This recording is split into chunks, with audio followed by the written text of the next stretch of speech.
is the fact that I actually got it done. It wasn't the easiest thing. I've never recorded proper music by myself, like from the scratch until it's actually a finished tune. And it took me, I started 2019 in around September, and it took me to February 2022 to get it done. But I'm happy that I got it done. It was my way of surviving the pandemic. It was the only thing I could focus on that helped me out of the dark muck of a place we were all in. So my music came to save me once again, and hope that some of it can do the same for you. I think my favorite song is called Neon Noir, so it's the title of the album. It's one of the songs where I thought that it was like in the middle of the session. It was maybe when the first light at the end of the tunnel in the pandemic was shown. So we kind of like could see a future, and there would be, you know, for us musicians, that there would be gigs and all that stuff. And it gave me a sense of hope and positivity. Yeah, I remember that song because of that. And it has all the best bits of what we did with him. And it has a lot of influences that are shining through that I feel are important to what I do. I think that sums the album up really well. Back in 2019, I started making demos. I thought that I need a few demos, a few songs to be able to play to people who might join the band. So I was thinking that I'm going to form another band. But then the demos sounded pretty good.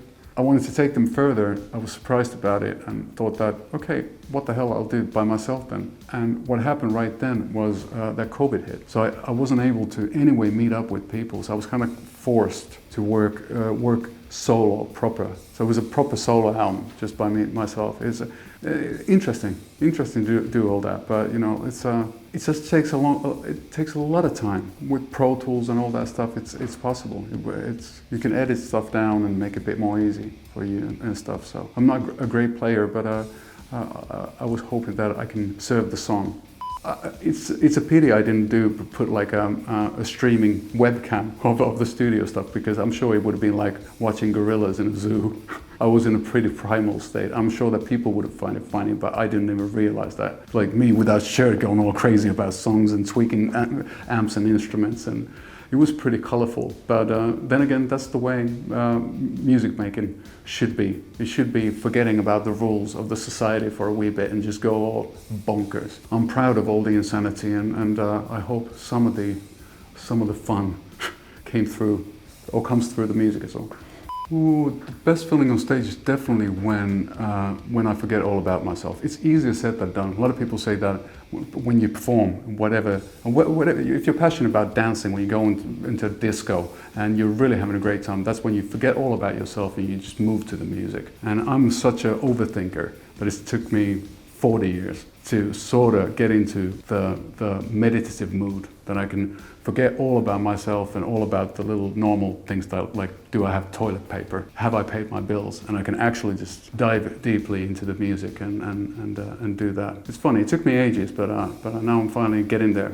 I'm super happy that the people who fell in love with the band HIM in the past, that they've been really respectful, loyal, adult, sensible, intellectual, but not too much. They've been the perfect larger family and support that any band could wish for. And I'm hoping that some of them will follow me on this new trek, this new journey of follow.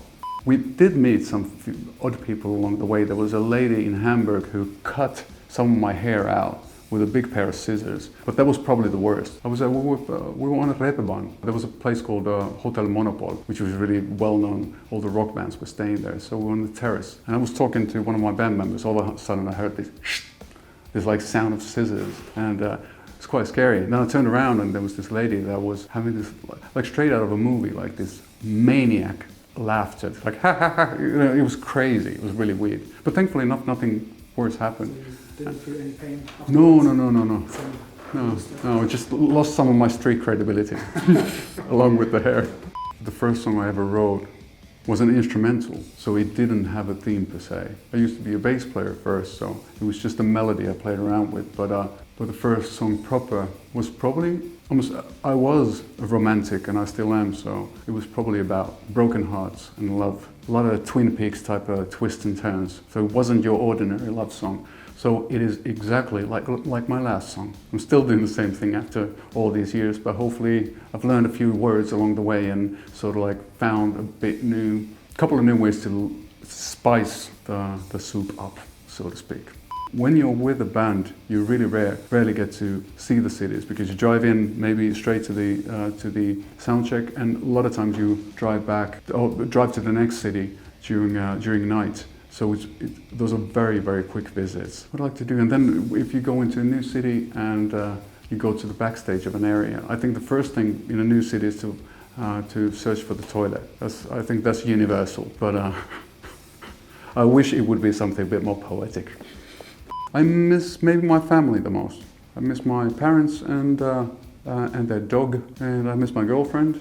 With absence, the heart grows fonder. So it's also important to travel a bit to appreciate what you have back home even more. So that's the reason to keep on traveling. Back in the day, you either wanted to be a cowboy or an Indian, or Native American Indian. And I think I wanted to be both. It's very similar with music as well. I want to be able to do it also. I want to have my other leg in the world of Depeche Mode and the other one in the world of Black Sabbath. That's my first aspiration in life, and look where it got me.